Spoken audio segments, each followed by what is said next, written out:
ছাত্রলীগের মূলনীতি শিক্ষাশান্তির পক্ষে শুভেচ্ছা লাল গোলাপ শুভেচ্ছা বাংলাদেশ আসবে শেখ হাসিনা আসবে রাজপথ ছাড়ি নাই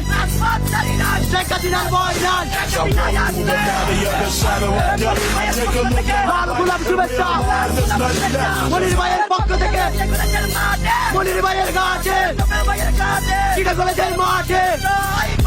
জয় বাংলা জয় বঙ্গবন্ধু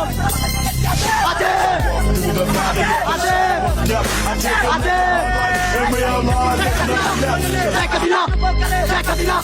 শেখ হাসিনা শেখ হাসিনা